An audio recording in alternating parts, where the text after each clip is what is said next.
I mean, you can see the damage this has been causing already. You know, it's difficult because I'm as outraged as anybody by what's been unearthed about what's been going on by people working at these charities. But I also walked past my local Oxfam and I felt desperately sorry for the people working in there, trying to do their bit to help people, and now having to live off the stigma. You think we should stop giving to these charities? No, what I'm saying is we should stop giving to the big charities that currently are under investigation. Charities like Oxfam and Save the Children. Yeah, people don't know. But that's two of the biggest charities in the country. Yes, but yes, it is. And people who give to those charities are people often who can ill afford it, and they expect that when they give money, it's going to be spent properly and wisely. And we now discover it hasn't been. We also discover that there's kind of a level of corruption at the top where there has been sexual abuse, there has been sexual misconduct.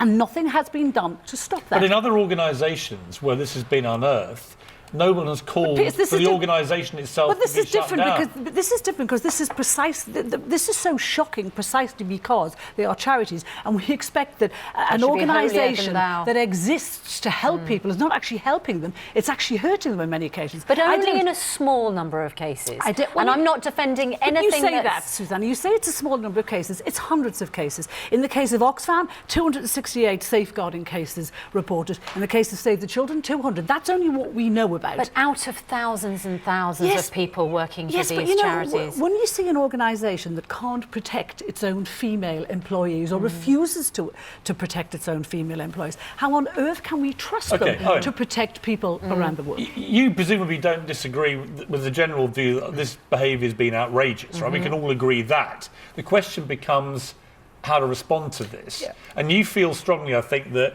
you don't throw the baby out with the bathwater. Is actually, if you cut off all support for these charities, a lot of people that desperately need their help are not going to get it. Yeah, look, I've got a nuanced take. There's this quote, charity's a grey and loveless thing. If a rich man wants to help the poor, he should pay his taxes gladly, not dole out money at a women. I think we live in a very unjust world. The system's a problem, and I think charities are sticking plaster. What I'd say is, we've seen a number of these scandals now, politics, Hollywood, every single sector, and the problem, and we can see this in the charity sector, the vast majority of people who work in charity are women. The problem is, as you go up management, it becomes male-dominated. That's true in our industry, as you know, incidentally, the media. And that's where you end up with a situation where sexual harassment, because of male entitlement, male power, happens. In Oxfam, there was a failure of a duty of care. Now, what they have to do, they have obviously a responsibility to show that they're going to clamp down on this and make sure it never happens again. But I would say that we've got to remember that at the same time, the vast majority of people... Right, but here's the problem with what you just said, I think, for a lot of people who are very, very upset about this.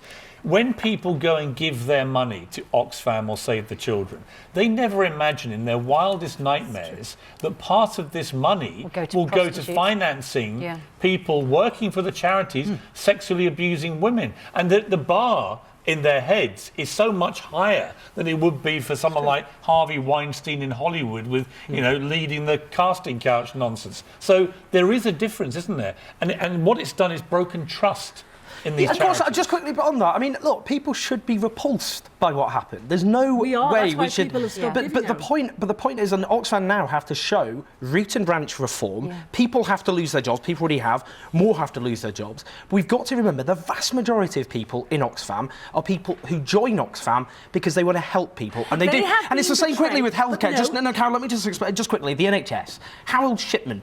He's the biggest serial killer in the history of this country. We've also had other cases in national health. You don't stop paying your national insurance.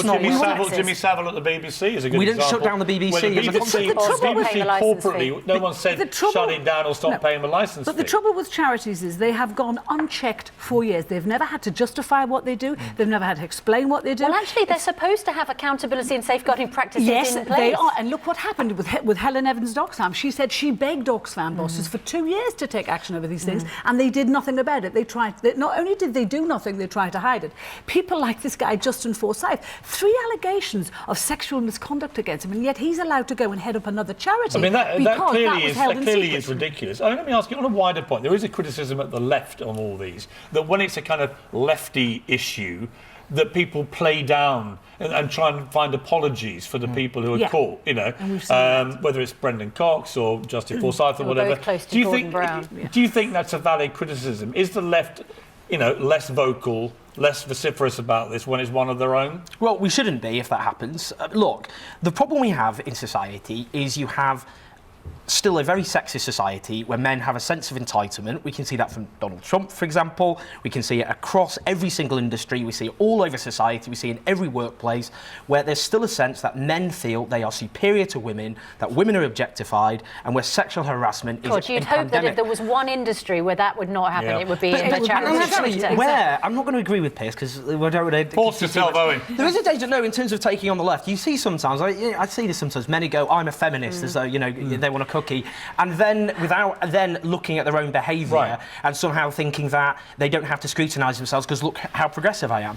What I would say is, you know, those people exist, but the vast majority of people in the aid sector, like the NHS, like education, you mentioned Brendan Cox are there because they want to help people. So you mentioned Brendan Cox before. You know, some of the voices that were shouting a few months ago about abuses at Westminster, about abuses at the President's Clubs, you know, those people are now trying to find excuses for people like Brendan Cox. You know, there can never be any excuse for sexual abuse or misconduct. Carole, Malone, thank you very much indeed. Owen Jones, very good debate.